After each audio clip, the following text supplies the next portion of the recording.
Committee. Thank you all very much.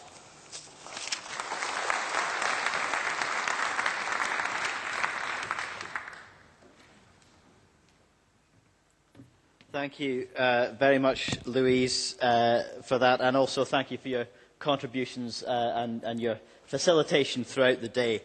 I'd also just like to very briefly extend a few other thanks. The committee clerks and the other staff here in the events team, the broadcasting unit, the official report and security staff who've helped make this day possible, to our speakers, to the MSPs and to all of you participants, to the presiding officer and deputy presiding officer as well. I guess in his absence also thanks to the Minister, and I was particularly interested in the comment that all we had to do was to add up those short-term targets to know what the total budget is going to be. That seems to me to be a very clear indication that those minimum anything above zero targets are going to be replaced with some specific targets, numbers that we can add up. I very much look forward to amendments along those lines from the government. Perhaps if the government forgets to lodge them, somebody else will.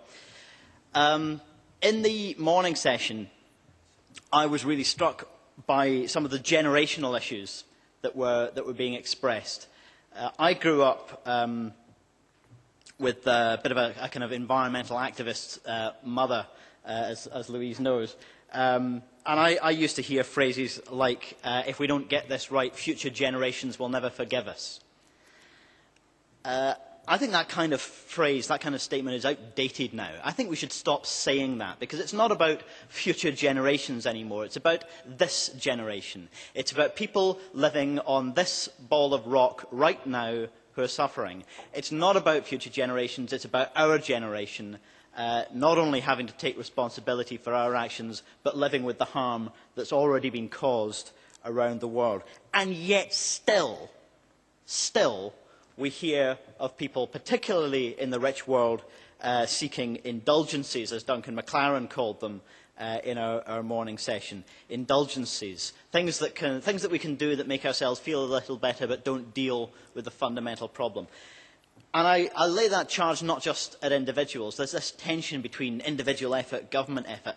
I think it's governments, more than anyone else, who are guilty of seeking indulgences at the moment. Seeking to have policy on this or policy on that, but not stopping doing the harm at the same time. It's only going to work if we stop doing the harm as well. If we stop building unnecessary roads, if we stop expanding airports that we don't need to expand, if we stop building new coal-fired power generating capacity, if we stop doing those things and then do the good stuff as well, then we're getting somewhere. But if we try and have a more of everything approach, we'll fail. There's a really crucial moment for us all. I think everybody in this room is aware of how important this year is, not just for Scotland and its domestic bill, but for the world and the negotiations at Copenhagen. There's a fear that we could move from denial and inaction into defeatism and inaction, without taking that rational space in between to take action. Moving from one irrational state to another irrational state. That's not what we want to see. We need to create the space between those two for taking action. I'm delighted that we heard some of the inspirational action that's being planned and is already taking place in the Maldives. I really want to pay tribute to that, because a country like the Maldives, a capital city like the one we saw in the photograph up there, surrounded by this seawall, this little defensive seawall. You know, if anybody could be forgiven for thinking, this isn't our problem, we're just going to have to deal with survival. If anybody could be forgiven for making a flippant comment about only having whatever proportion of the world's greenhouse gas emissions, I think a country like the Maldives could be forgiven. But you haven't done that. You haven't done that. You've sought to give genuine leadership. Not setting maybe you are setting long-term targets as well, but not waiting for those long-term targets and not waiting for the rest of the world to act, but saying, we're going to do it now, we're going to do it in an understandable timescale of 10 years, and we're going to show the world that it can be done. So I want to thank you very much for your contribution. So can Scotland show that kind of leadership? Can we? Well, Simon Pepper gave us some useful suggestions about how we can. Simon and others around the room talked about science-driven targets, about starting the policy initiatives now, not waiting for those targets even to get through Parliament. Because here we are, you guys are just fresh into government in the Maldives, right? The current government set its 3% policy target nearly 2 years ago, and here we are in the Parliament still working through the legislation. There is no reason that we have to wait for that legislation. We should be cracking on with a minimum of 3% per year as a policy target even now. And setting some additional changes to the legislation, like limits on international credits. If we're going to say that we have this transformational change that we have to achieve in our levels of greenhouse gas emissions, of the contribution that we're making to the harm around the world, it would be bizarre to imagine that we can use as another form of indulgence unlimited international credits to reach those targets. We need to be very clear that the huge bulk of that effort must be domestic. I think I want to say something as well, though, about the wider issues, the underlying, almost philosophical issues that sometimes get lost when you just talk about targets. The concept of a Green New Deal has been behind some of the comments that have been made and some of the questions.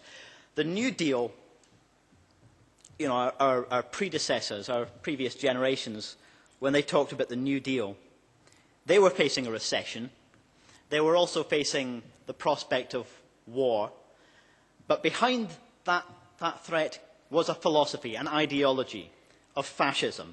And they had to deal with these problems in a way that was also consistent with combating the ideology of fascism. In creating a Green New Deal, and this is a phrase that's been picked up by governments now around the world, in creating that, in trying to understand what that means, yes, it has to be consistent with dealing with the recession. Yes, it has to be consistent with dealing with climate change and the move away from fossil fuels which are running out. But it also has to address the underlying ideology which has been driving a lot of the harm, and I would call it consumerism. In the rich world, in the West world, we adopted this economic model. It didn't happen by a law of nature. Consumerism is not a law of nature. It's not something innate to humanity.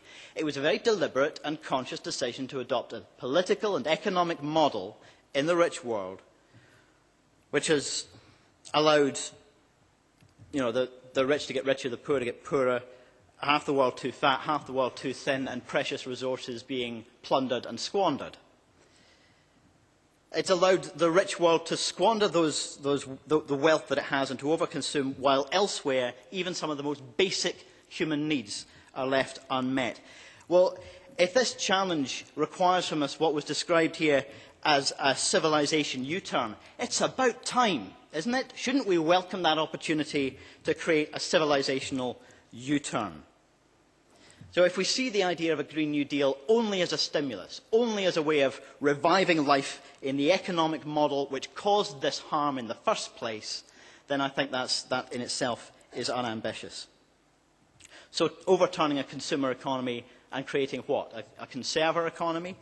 What would it mean? Living within our limits, our ecological as well as our financial limits. And that means, yes, CO2 limits. It means limits on our emission of greenhouse gases. But that's just one expression of it. Just one expression of it. The limits that we have to live within are about land, they're about water, they're about marine harvest, which has been, we've been living beyond those limits.